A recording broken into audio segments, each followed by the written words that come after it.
سلام۔ دنیا بھر کے تمام پادری صاحبان، سیمنری کے ارکان اور مقدسین جو ہمیشہ کی زندگی کی امید کے ساتھ ایمان رکھتے ہیں، آپ سب سے مل کر خوشی ہوئی۔ میں بے بھو جے ہوں، ایک سینٹر انسٹرکٹر جس نے شنچن جی کے 12 قبیلوں سے فلپس قبیلے کے رہنما سے یہ کلام سیکھا۔ ہمارے قبیلے کے رہنما نے یہ کلام شنچن جی چرچ کے چیئرمین سے سیکھا ہے۔ آج شنچن جی آن لائن سیمینار آسمان کے بھیدوں کی تمثیلوں پر گواہی اور ان کے حقیقی معنی میں شرکت کے لیے آپ کا بہت بہت شکریہ۔ پچھلی بار ہم نے مہر، نرسنگا اور گیت کے بارے میں سیکھا ہے۔ اگر آپ ایک ایماندار ہیں جو ہمیشہ کی زندگی کی امید رکھتے ہیں تو آپ کو اپنے دل اور دماغ میں سچائی کے ساتھ مہر لگانی چاہیے اور خدا کی مملکت کا حصہ بننا چاہیے، اور آپ کو آسمان کے فرزند بھی بننا چاہیے۔ جو دوسری آمد پر نرسنگے کی آواز سنتے ہیں، کوہ سیون پر جائیں گے، نجات کی جگہ اور نیا گیت گاؤ۔ اب آج کا موضوع تعارفی سبق 17 جاندار اور ہوا ہے۔ سب سے پہلے مکاشفہ کے باب 6 اور 7 میں جاندار اور ہوا کے بارے میں وہ مواد ہے جن کے بارے میں آپ آج سنیں گے۔ مکاشفہ باب 6 میں یسوع ان 4 جانداروں کے ذریعے چنے ہوئے لوگوں کی عدالت کرتا ہے، اور اس عدالت کو آسمان میں سورج، چاند اور ستارے ہوا کی وجہ سے گرنے کے طور پر بیان کیا گیا ہے۔ نیز مکاشفہ 7ویں باب میں ہوا کو روکنے اور لوگوں پر مہر لگانے کا اظہار ہے۔ میرا یقین ہے کہ یہ اہم واقعات ہیں جن کے بارے میں ہمیں ان لوگوں کے طور پر جاننا چاہیے جو مکاشفہ کی کتاب کی تکمیل کے وقت میں رہتے ہیں۔ ہمارے پادری صاحبان، آج آپ کو یہ اچھی طرح معلوم ہونا چاہیے، لیکن میں اس کی تعریف کروں گا اگر آپ ایک ساتھ بائبل میں جائیں اور اسے ایک بار پھر سے سنیں۔ پہلے میں آپ کو ان تمثیلوں کا جواب بتاتا ہوں۔ تمثیلی 4 جاندار 4 فرشتوں کی نمائندگی کرتے ہیں، اور تمثیلی ہوا ایک فرشتہ اور عدالت کی نمائندگی کرتے ہیں۔ اس لیے ہوا چلنے کا مطلب فرشتہ کے ذریعے عدالت کرنا ہے۔ دوسری طرف ہوا کو روکنے کا مطلب اس عدالت کو روکنا ہوگا جو فرشتہ کے ذریعے ہوتی ہے۔ پھر آئیں مکاشفہ کے باب 4 آیات 6 سے 8 کی تمثیل کو یہ سمجھنے کے لیے پڑھیں کہ یہ جوابات اس طرح کیوں ہیں۔ اور اس تخت کے سامنے گویا شیشے کا سمندر بلور کی مانند ہے، اور تخت کے بیچ میں اور تخت کے گردا گرد 4 جاندار ہیں جن کے آگے پیچھے آنکھیں ہی آنکھیں ہیں۔ پہلا جاندار ببر کی مانند ہے، اور دوسرا جاندار بچھڑے کی مانند، اور تیسرا جاندار کا چہرہ انسان کا سا ہے، اور چوتھا جاندار اڑتے ہوئے عقاب کی مانند ہے۔ اور ان 4 جانداروں کے 6 پر ہیں، اور چاروں طرف اور اندر آنکھیں ہی آنکھیں ہیں، اور رات دن بغیر آرام لیے یہ کہتے رہتے ہیں کہ قدوس قدوس قدوس خداوند خدا قادر مطلق۔ آمین۔ جی، آپ نے خوب پڑھا ہے۔ مکاشفہ کی کتاب ایک پیشن گوئی کی کتاب ہے جو تقریباً 2000 سال پہلے یوحنا رسول کی طرف سے لکھی گئی تھی، جو یسوع کا ایک شاگرد تھا۔ جب اس نے مستقبل کے واقعات کو دیکھا تھا، خاص طور پر مکاشفہ باب 4 میں یوحنا یسوع کی آواز سنتا ہے، یہاں اوپر آ، اور وہ روحانی دائرے میں آسمان کی بادشاہی کی تصویر اور اس کی تنظیم کو روحانی دائرے میں دیکھنے کے لیے اوپر جاتا ہے۔ روحانی دائرے میں تخت کی ساخت میں سے 4 جانداروں کا تعارف کروایا جاتا ہے جن کے بارے میں آج آپ سنیں گے، لیکن 4 جانداروں کی ظاہری شکل دلچسپ ہے۔ اسے ببر، بچھڑے، انسان، عقاب کی طرح کہا جاتا ہے، اور یہ بھی کہا جاتا ہے کہ وہ چاروں طرف سے آنکھوں سے ڈھکے ہوئے ہیں، گویا یہ ایک چڑیا گھر کی طرح ہے جہاں جانور ایک ساتھ اکٹھا ہوں۔ تو زمین کے یہ جانور خدا کے روحانی دائرے میں کیوں ہیں؟ یہ جانور حقیقی جانور نہیں ہیں، لیکن یہ ایک تمثیل ہے جو تمثیلی طور پر ان جانوروں کے طور پر بولی جاتی ہے۔ اب دیکھنا یہ ہے کہ ان 4 جانداروں کے حقیقی معنی اور اصل وجود کیا ہے۔ آئیں مل کر اس کا جائزہ لیتے ہیں۔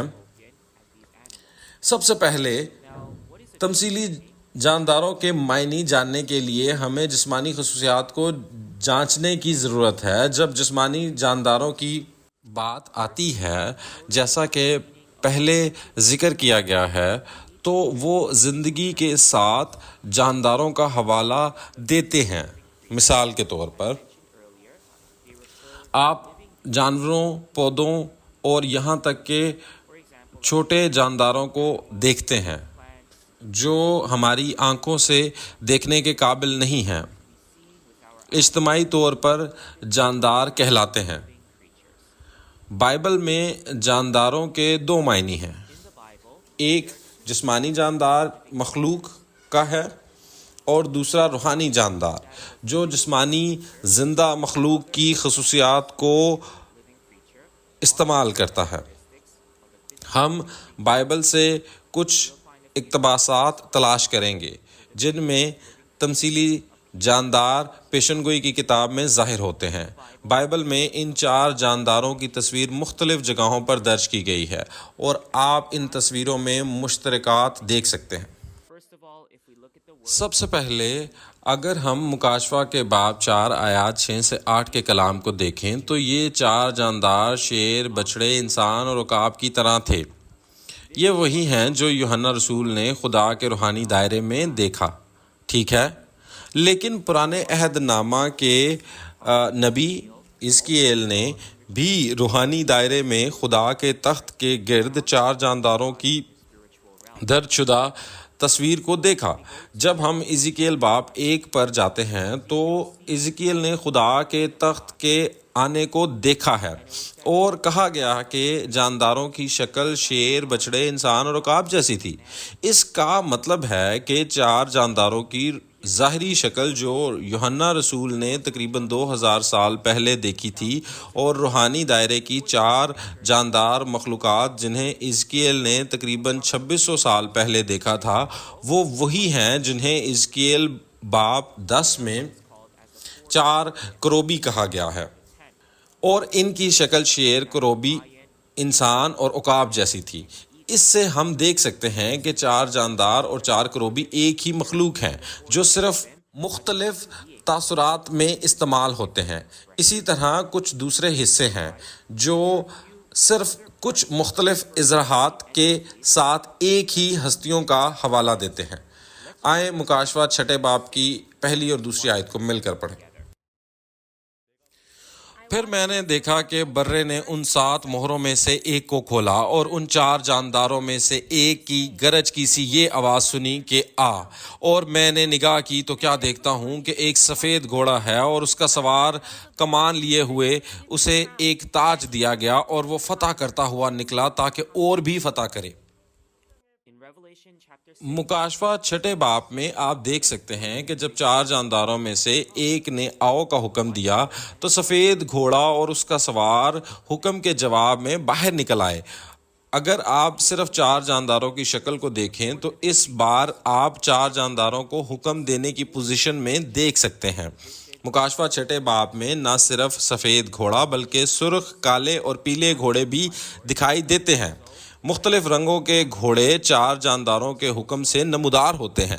یہ گھوڑے مکاشفہ کے باب 6 اور پرانے عہد نامے کے زکریا میں بھی پائے گئے ہیں۔ اگر ہم زکریا باب 6 آیات 1 سے 3 کو دیکھیں تو یہ لکھا ہے کہ تب میں نے پھر آنکھ اٹھا کر نگاہ کی تو کیا دیکھتا ہوں کہ 2 پہاڑوں کے درمیان سے 4 رتھ نکلے اور وہ پہاڑ پیتل کے تھے۔ پہلے رتھ کے گھوڑے سرنگ، دوسرے کے مشکی، تیسرے کے نکرا اور چوتھے کے ابلاق تھے۔ ان میں تمام طاقتور۔ کیا یہ وہی گھوڑے جیسا نہیں ہے جو ہم نے مکاشفہ باب 6 میں دیکھا تھا؟ یہ درست ہے۔ ہم دیکھ سکتے ہیں کہ مکاشفہ باب 6 کے گھوڑے اور زکریا باب 6 کے گھوڑے آخر کار ایک ہی گھوڑے ہیں، تاہم مکاشفہ کے باب 6 میں یہ گھوڑے 4 جانداروں کی کمان سنبھالتے ہیں اور زکریا کے باب 6 میں 4 رتھ ہیں۔ یہ دیکھا جا سکتا ہے کہ 4 جاندار اور 4 رتھ ایک ہی ہستی ہیں۔ جیسا کہ وہ گھوڑوں پر راج اور حکومت کرتے ہیں۔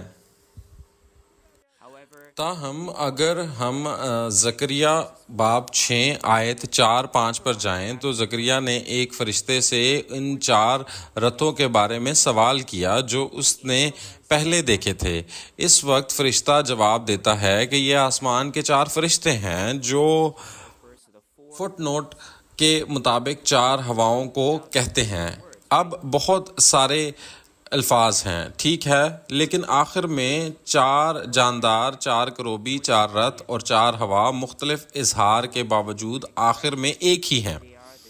اور یہ دیکھ کر کہ 4 جاندار حکم دیتے ہیں اور حکومت کرتے ہیں، وہ ایسے لوگوں کے طور پر نظر آتے ہیں جو آسمان میں روحانی دائرے کی خدا کی تنظیم کے اندر کسی چیز پر حکومت کر سکتے ہیں۔ اور اگر آپ عبرانیوں باب 1 کے کلام کو دیکھیں، آیت 7 یہ لکھا ہے کہ وہ فرشتوں کو ہوا بناتا ہے۔ اس کا مطلب یہ ہوگا کہ خدا کے رسول دوسرے الفاظوں میں فرشتے سمجھے جاتے ہیں یا ہواؤں کے نام سے پکارے جاتے ہیں۔ لہٰذا جب ان بے شمار فرشتوں کو ہوا کہا جاتا ہے اور 4 ہوائیں ہیں جنہیں خاص طور پر شمار کیا جاتا ہے، تو اس کا مطلب ہے کہ یہ 4 کروبی فرشتے ہیں جو ان دوسرے فرشتوں کے ذمہ دار ہیں۔ اور حقیقت یہ ہے کہ 4 جانداروں کے چہرے شیر، بچڑے اور ایک انسان اور ایک عقاب کی طرح نظر آتے ہیں۔ اس کا مطلب ہے کہ ان کے مختلف فرائض ہیں۔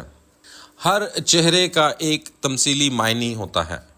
شیر جو کہ جنگل کا بادشاہ کہلاتا ہے، ان لوگوں کو پرکھنے کا کردار ادا کرتا ہے جو ان حیوان کی طرح ہوتے ہیں جو کلام کو نہیں سمجھتے، اور جو بیل کھیتوں میں ہل چلاتا ہے وہ لوگوں کے دلوں میں ہل چلانے اور جڑی بوٹیوں کو اکھاڑ پھینکنے کا کردار ادا کرتا ہے۔ بالکل اسی طرح بیل جو کھیت میں ہل چلاتا ہے اور انسان کی مانند ہونے کی وجہ یہ ہے کہ انسان تمام مخلوقات میں ایک اعلیٰ ترین مخلوق ہے، کیونکہ انسان کے پاس خیالات اور ادراک ہے، اور وہ حق اور باطن کے درمیان فیصلہ کرنے اور تمیز کرنے پر قادر ہے۔ اور آخر میں پرندوں کے بادشاہ عقاب کی تمثیل کا مطلب یہ ہے کہ جن روحوں کا پرندوں سے موازنہ کیا جاتا ہے ان کی عدالت کی جاتی ہے۔ اس سے ہم دیکھ سکتے ہیں کہ 4 فرشتے جن کا موازنہ 4 جانداروں سے کیا جاتا ہے، ان کے پاس عدالت کرنے کا اختیار، فیصلہ کرنے کا اختیار ہے۔ لہٰذا اگر ہم مکاشفہ 6 باب پر جائیں تو ایک واقعہ ہے جس میں یسوع چنے ہوئے لوگوں کی عدالت کرتا ہے 4 جانداروں کو استعمال کر کے۔ انہوں نے دھوکہ دیا تھا اور ان کی عدالت ایسے اختیار کے ساتھ کی جاتی ہے۔ مکاشفہ باب 4 آیت 8 کو دیکھتے ہوئے کیا یہ نہیں کہا گیا کہ 4 جاندار آنکھوں سے ڈھکے ہوئے تھے؟ مکاشفہ باب 5 اور آیت 6 میں کہا گیا ہے کہ آنکھیں روحیں ہیں، لہٰذا آنکھوں سے ڈھانپنے کا مطلب یہ ہے کہ 4 فرشتے بہت سے آسمانی میزبانوں کی رہنمائی کرتے ہیں۔ فرشتے خدا کی خدمت کرتے ہیں اور خدا کے سامنے کھڑے ہوتے ہیں، یہ روحانی تنظیم کی نمائندگی کرتے ہیں۔ پس خلاصے میں تمثیلی 4 جاندار 4 کروبی فرشتوں کی نمائندگی کرتے ہیں جو آسمانی فوجوں کے کمانڈر ہیں، یعنی فرشتوں کا کمانڈر۔ انہیں 4 کروبی، 4 رتھ اور 4 ہواؤں کے طور پر بھی ظاہر کیا گیا ہے۔ وہ 4 فرشتوں کا حوالہ دیتے ہیں جن میں سے سب کے مختلف تاثرات ہیں لیکن بالآخر ایک ہی ہیں۔ اور تمثیلی ہوا ایک فرشتے کی نمائندگی کرتی ہے۔ اس کا اظہار رتھ، آنکھ یا گھوڑے کے طور پر بھی ہوتا ہے۔ یہ مختلف تاثرات ہیں لیکن آخر میں ان کا ایک ہی مطلب ہے، اور آپ کو یہ ناواقف معلوم ہو سکتا ہے، لیکن سرافیم اور کروبی جیسے تاثرات وہ فرشتے کا بھی حوالہ دیتے ہیں۔ لیکن ایک فرشتے کو ہوا، رتھ یا گھوڑے کے طور پر کیوں ظاہر کیا گیا؟ تاکہ اسے مشکل بنایا جائے۔ سب سے پہلے فرشتے کو رتھ کہنے سے متعلق بات کریں گے۔ رتھ گھوڑوں کی مانند ہے جو جنگ میں استعمال ہوتے ہیں۔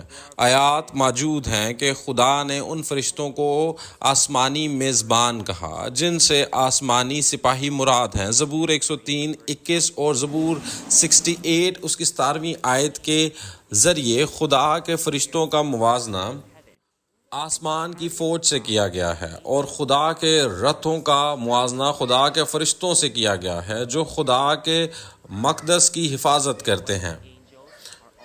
اور جب فرشتوں کو گھوڑا کہا جاتا ہے تو اس کی وجہ یہ ہے کہ جس طرح گھوڑوں پر حکمرانی کرنے والا اور ان کی رہنمائی کرنے والا ایک شخص ہے، اسی طرح آسمان پر فرشتوں کی فوج جو 4 جانداروں کی قیادت میں جنگ کی تیاری کر رہی ہے، ان گھوڑوں سے تشبیہ دی جاتی ہے۔ آخر میں جب فرشتوں کو ہوائیں کہا جاتا ہے تو ہوا ہماری آنکھوں سے پوشیدہ ہے لیکن شمار ظاہر ہے جو ہواؤں کے عمل سے وقوع ہوتے ہیں۔ اس طرح فرشتے ہماری آنکھوں سے پوشیدہ ہیں لیکن وہ متعدد طریقوں سے خدا کی مرضی پوری کرتے ہیں۔ یہی نہیں بلکہ فرشتوں کا موازنہ بجلی، آوازوں اور گرج سے کیا جاتا ہے، کیونکہ کہا گیا ہے کہ وہ بجلی کی طرح تیز چلتے ہیں۔ ازکیل اس کا پہلے باب کی 14ویں آیت، مکاشفہ چوتھے باب کی 5ویں آیت اور مکاشفہ 11ویں باب کی 19 آیت کے مندرجات کے ذریعے ہم ان فرشتوں کی سرگرمیوں کو ہوا، بجلی اور آوازوں اور گرجوں کے طور پر حوالہ دیتے دیکھ سکتے ہیں۔ اس وقت بھی فرشتے ہماری آنکھوں سے پوشیدہ ہیں لیکن انہیں خدا کی مرضی پورا کرنے کے لیے بہت مصروف ہونا چاہیے۔ ٹھیک ہے، آئیں دانیل 7ویں باب کی 2 اور 3 آیت کو پڑھیں جو ان فرشتوں کی حرکات سے متعلق تمثیل ہے۔ دانیل نے یوں کہا کہ میں نے رات کو ایک رویا دیکھی اور کیا دیکھتا ہوں کہ آسمان کی 4 ہوائیں سمندر پر زور سے چلیں اور سمندر سے 4 بڑے حیوان جو ایک دوسرے سے مختلف تھے نکلے۔ جی ہاں، آپ نے خوب پڑھا ہے۔ اگر آپ دانیل 7ویں باب کی 2 اور 3 آیت کو پڑھتے ہیں تو 4 ہوائیں سمندر کو پھیر دیتی ہیں اور اس وقت سمندر سے 4 بڑے حیوان ظاہر ہوتے ہیں۔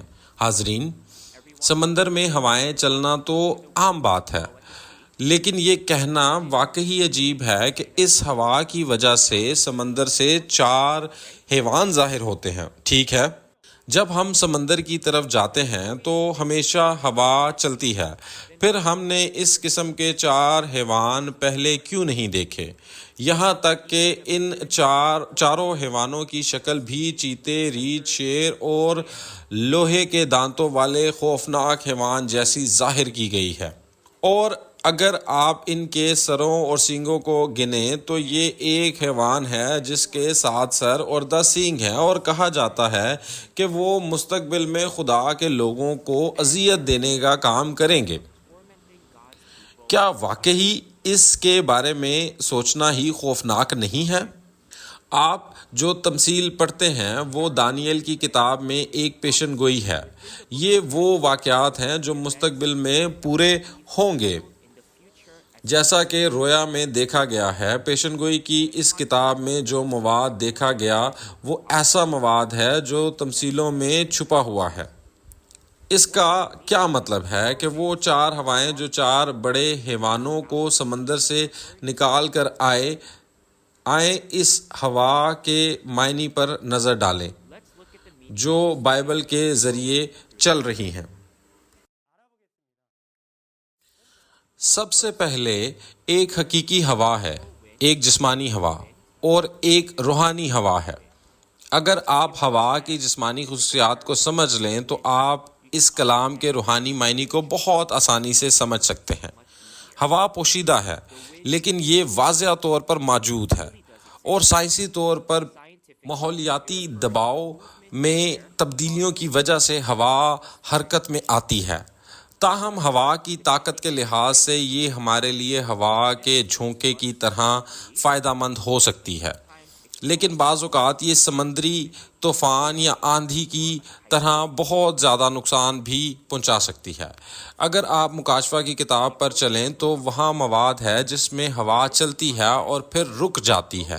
روحانی ہوا کا کیا مطلب ہے؟ جو ایک حقیقی ہوا کی جسمانی خصوصیات سے مشابہت رکھتی ہے۔ مکاشفہ چھٹے باب میں ایک بڑی آندھی، ایک تیز ہوا چلتی ہے اور 7 باب میں ہوا کو روک کر دوبارہ چلا دیا جاتا ہے۔ اس کا فرشتوں اور فرشتوں کے مقرر کردہ کاموں سے گہرا تعلق ہے، جن کے بارے میں آپ نے پہلے سنا ہے۔ بائبل نہ صرف لوگوں کی کہانیوں کو ریکارڈ کرتی ہے بلکہ یہ آسمانی اور روحانی دائرے میں ان دیکھی روحوں کی کہانیاں بھی درج کرتی ہے۔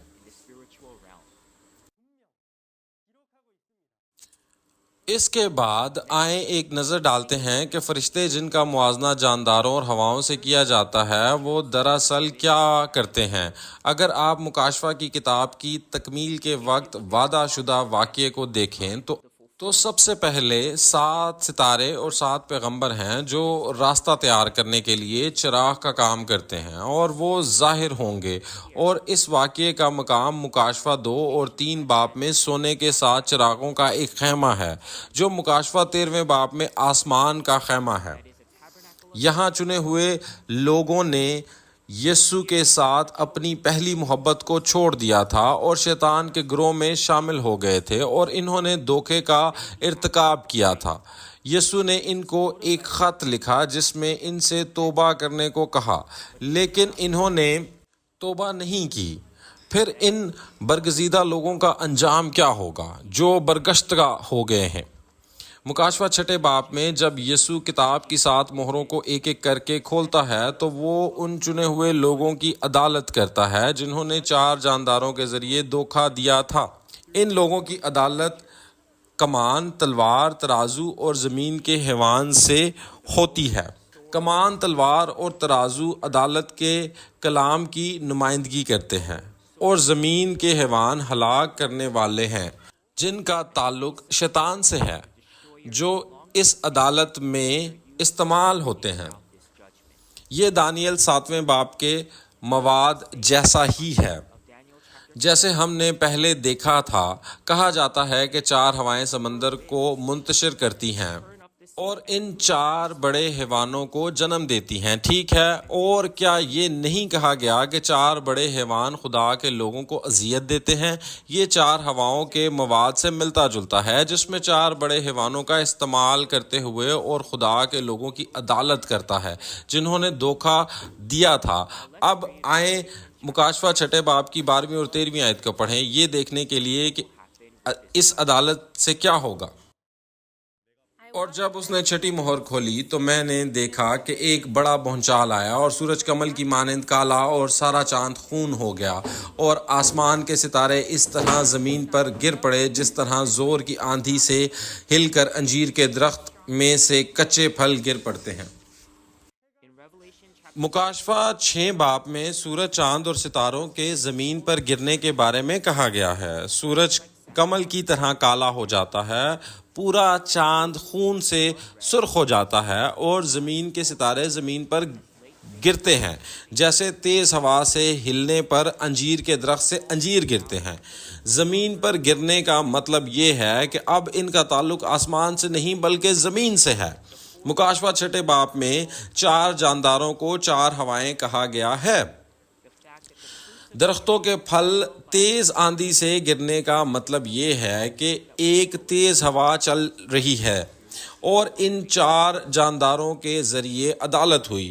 یہ اناج چھانٹنے کی طرح ہے، ہلکا بھوسا ہوا سے اڑ جاتا ہے اور دانے جمع ہو جاتے ہیں۔ اس طرح اناج اور بھوسے کو الگ کیا جاتا ہے۔ اسی طرح ہوا کے چلنے کا مطلب یہ ہے کہ جن چنے ہوئے لوگوں نے دھوکہ دیا ان کی عدالت 4 جانداروں اور فرشتوں کے ذریعے کی جاتی ہے۔ دھوکہ دینے والے چنے ہوئے لوگوں کی عدالت پیشن گوئی متی 24ویں باب کی 29ویں آیت میں کی گئی تھی۔ یہ کہتے ہیں کہ سورج، چاند اور ستارے تاریک ہو جائیں گے اور وہ گر جائیں گے۔ اور مکاشفہ 13ویں باب میں 7 سروں اور 10 سینگوں والا ایک حیوان سمندر سے آتا ہے اور خدا کے چنے ہوئے لوگوں کو اس حیوان کی چھاپ دیتا ہے اور ان چنے ہوئے لوگوں کو ہلاک کرتا ہے جنہوں نے دھوکہ دیا تھا۔ یہ وہی واقعہ ہے جو مکاشفہ 6 باب میں لکھا گیا ہے، اور متی 24 باب میں جو خداوند کی دوسری آمد کے واقعات کو درج کرتا ہے۔ یسوع نے ان واقعات کو قوموں اور سلطنتوں کے درمیان جنگ کے طور پر بتایا ہے۔ وہ اس واقعے کے بارے میں بات کر رہا تھا جس میں خدا کی بادشاہی اور قوم نے گناہ کیا تھا اور انہیں ہلاک کیا گیا تھا، اور شیطان کی بادشاہی اور قوم نے ان کی عدالت کی۔ لیکن آج دنیا اس عظیم واقعے کے بارے میں کیوں نہیں جانتی؟ ایک روحانی جنگ تھی جس میں مقدس مقام پر ہلاک کرنے والا کھڑا تھا، اور سورج، چاند اور ستارے اندھیرے میں ڈوب کر گر چکے تھے، لیکن وہ اس بارے میں کیوں نہیں جانتے؟ اگر متی 24 باب اور مکاشفہ میں جنگ جسمانی جنگ ہوتی تو دنیا کے تمام لوگ اس میں دلچسپی لیتے۔ تاہم چونکہ یہ مملکت اور قوم کے درمیان ایک روحانی جنگ ہے جو خدا کی ہے، اور ایک ایسی قوم اور بادشاہی جس کا تعلق شیطان سے ہے، یہ ایک اندیکھی روحانی جنگ ہے جو عقیدے کے ظاہر ذریعے لڑی جاتی ہے، اس لیے لوگوں کو اس میں کوئی دلچسپی نہیں ہے کیونکہ اس میں کچھ نہیں ہے۔ اس بات کو ذہن میں رکھتے ہیں یسوع نے کہا کہ دوسری آمد کے روز نوح کے دنوں کی طرح ہوگا، اور جس طرح نوح کے کشتی میں داخل ہونے کے دن تک لوگ کھاتے پیتے شادی بیاہ کرتے رہے تھے اور وہ خدا کا کام نہیں سمجھتے تھے، اور آج متی 24 باب، مکاشفہ 6 باب اور 13ویں باب کے تمام واقعات پورے ہو چکے ہیں اور شنچنجی میں پیش گوئیاں اور اس کی حقیقتیں واضح گواہی دے چکے ہیں۔ تاہم دنیا میں بہت سے لوگ ان چیزوں کو جاننے کی کوشش بھی نہیں کرتے، اور پھر بھی یہ سمجھتے ہیں کہ ان سے کوئی تعلق نہیں، اور اس طرح بائبل گواہی دیتی ہے کہ یہ موجودہ صورتحال نوح کے زمانے جیسی ہے۔ لہٰذا میں امید کرتا ہوں کہ آپ گواہی کو سنیں گے اور سچے ایماندار بن جائیں گے جو یہ سمجھتے ہیں کہ یسوع کے وعدے آج پورے ہو رہے ہیں۔ اب آئیں آسمانی خیمے کے چنے ہوئے لوگوں کی عدالت کرنے کے بعد جنہوں نے دھوکہ دیا، خدا کی عدالت کی ہوائیں کو روک دیا گیا۔ عدالت کی ہوا جو باب 6 میں چل رہی تھی اسے باب 7 میں روک دیا گیا ہے، اور اسے تھوڑی دیر کے لیے چلنے سے روک دیا گیا ہے۔ آئیں مکاشفہ 7ویں باب کی پہلی 4 آیات کو پڑھیں۔ اس کے بعد زمین کے چاروں کونوں پر 4 فرشتے کھڑے دیکھے۔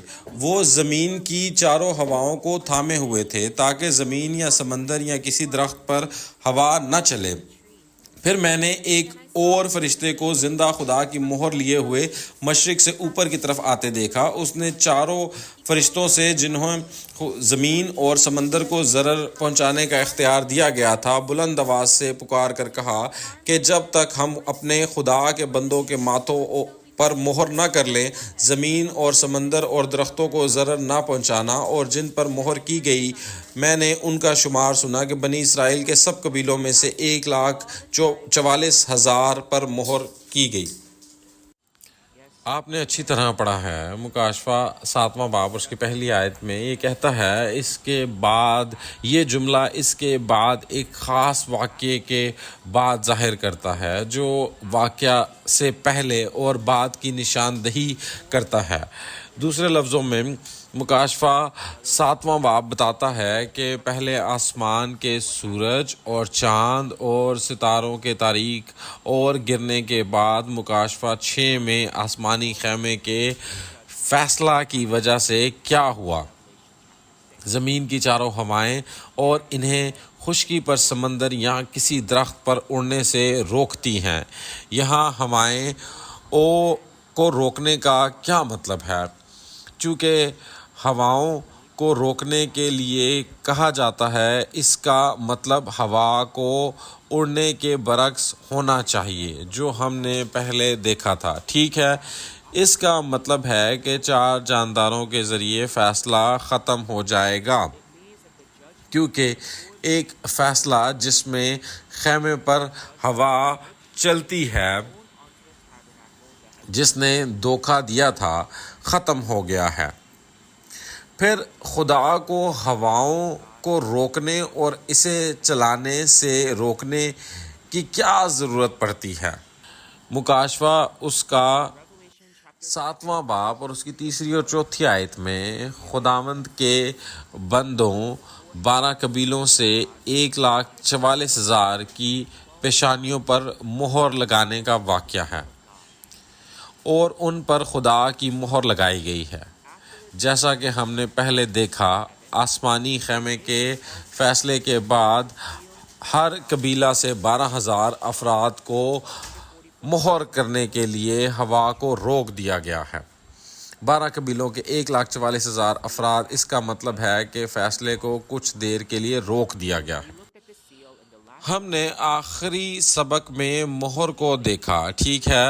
مہر لگانے کا مطلب ہے مکاشفہ کا کلام کسی کے دل اور دماغ میں لکھنا۔ جس طرح آپ اپنا نام مہر پر کندھا کرتے ہیں، اس کا مطلب یہ ہے کہ فیصلے کی ہوا خشکی یا سمندر یا کسی درخت پر نہیں چلے گی جب تک کہ 1,44,000 پر مہر نہ لگائی جائے۔ یہاں زمین سے مراد خیمے کے مقدسین ہیں جنہوں نے غداری کی ہے، سمندر دنیا ہے، اور مختلف درخت ہر فرقہ کے ارکان ہیں۔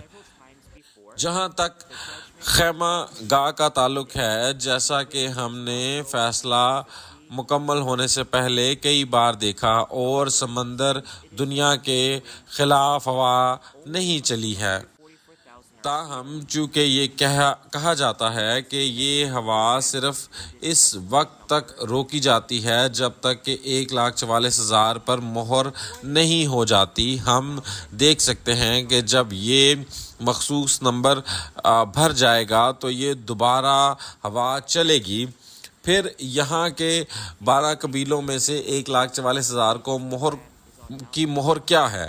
مکاشفہ 14ویں باب میں یسوع برّا صیون کے پہاڑ پر ہے اور 1,44,000 لوگ اس کے ساتھ ہیں۔ انہیں پہلا پھل کہا جاتا ہے، اور اس لیے اس سے مراد وہ لوگ ہیں جو کٹائی جن کی ہوئی ہے۔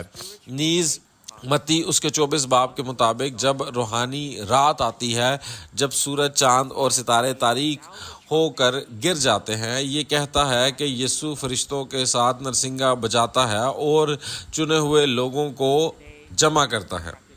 آج متی 24 کے وعدے کے مطابق یہ سب پورا ہو رہا ہے۔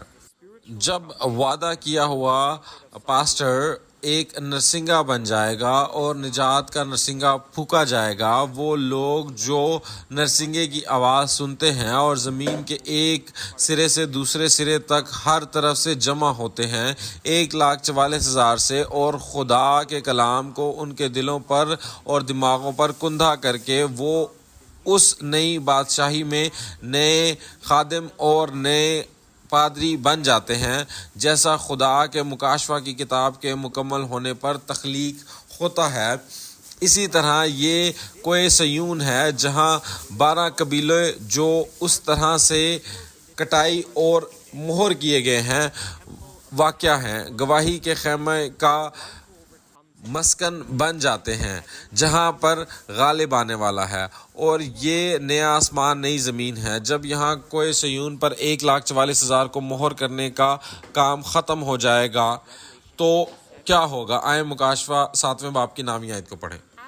ان باتوں کے بعد جو میں نے نگاہ کی تو کیا دیکھتا ہوں کہ ہر ایک قوم اور قبیلہ اور امت اور اہل زبان کی ایک ایسی بڑی بھیڑ جسے کوئی شمار نہیں کر سکتا، سفید جامے پہنے اور کھجور کی ڈالیاں اپنے ہاتھوں میں لیے ہوئے تخت اور برہ کے آگے کھڑی ہے۔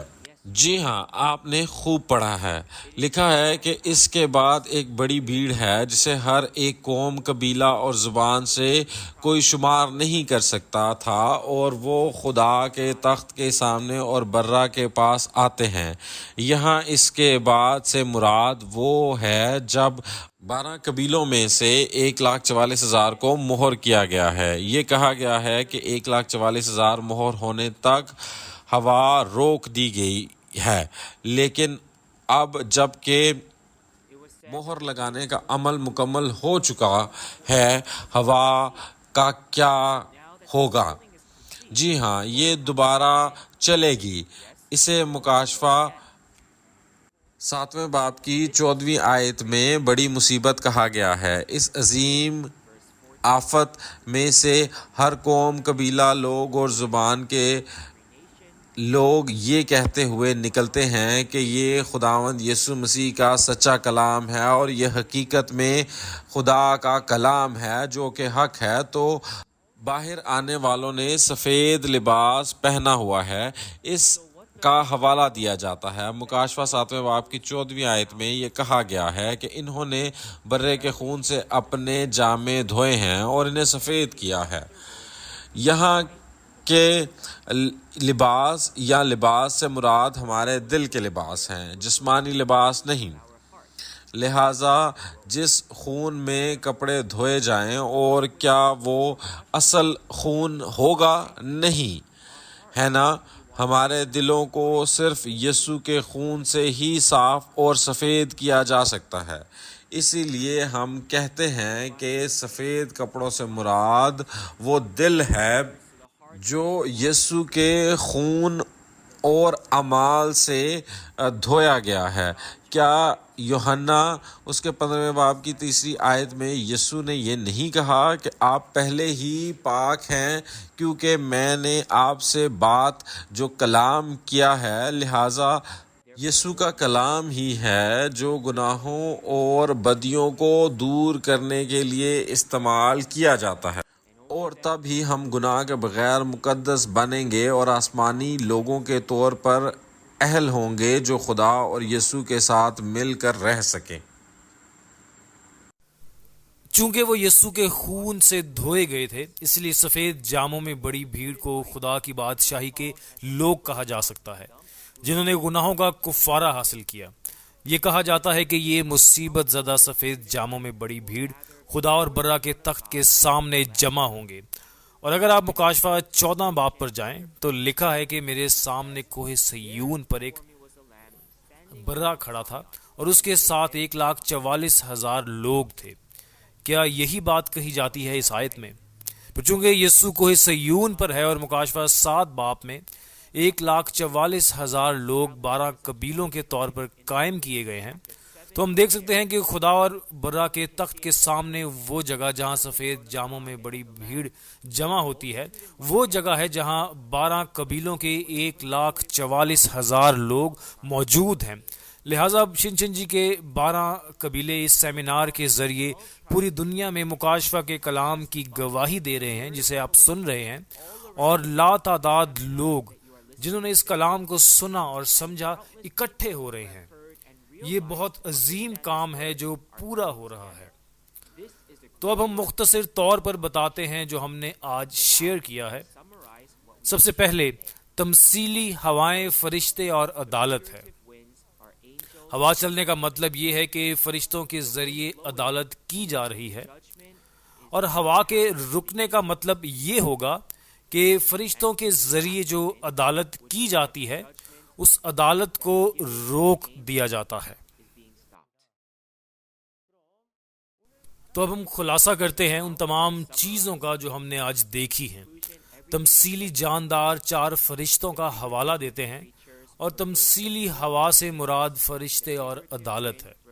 اس لیے جب ہوا چلتی ہے تو اس کا مطلب یہ ہے کہ فرشتے کے ذریعے عدالت کی جا رہی ہے، اور جب ہوا روک دی جائے تو اس کا مطلب ہے کہ فرشتے کے ذریعے عدالت روک دی گئی ہے۔ یہ آسمان کا راز ہے جو آج تک تمثیلوں میں چھپا ہوا تھا، لیکن اس کو سمجھ کر ہی ہم آسمان کی بادشاہی میں جا سکتے ہیں۔ شنچن جی واضح طور پر ان تمثیلوں کی گواہی دے سکتی ہے، جیسا کہ یسوع نے وعدہ کیا تھا، کیونکہ اس نے تمثیلوں میں جو کہا تھا وہ حقیقت میں پورا ہوا ہے۔ مکاشفہ کی تکمیل میں ایسے وقت آتے ہیں جب ہوا چلتی ہے، اور ایک وقت ایسا بھی آتا ہے جب ہوا کو چلنے سے روک دیا جاتا ہے، اور کہا جاتا ہے کہ جب ہوا دوبارہ چلتی ہے تو یہ بڑی مصیبت کا وقت ہوگا، اور اس بڑی مصیبت میں سے سفید جاموں میں بڑی بھیڑ جمع ہوگی۔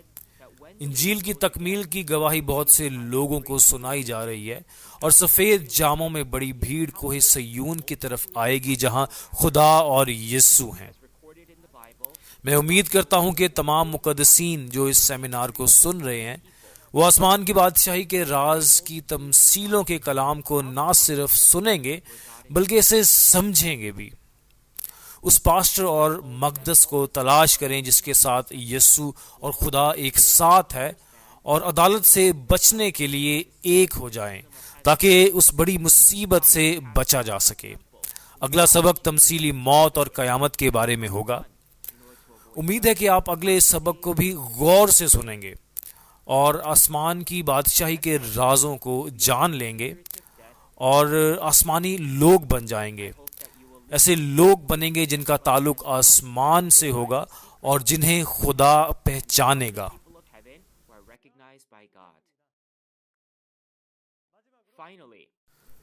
آخر میں ہم خدا اور یسوع میں ایک ہیں۔ ایک خدا ہے اور ایک یسوع ہے، اور ایک بائبل ہے جسے ہم پڑھتے ہیں۔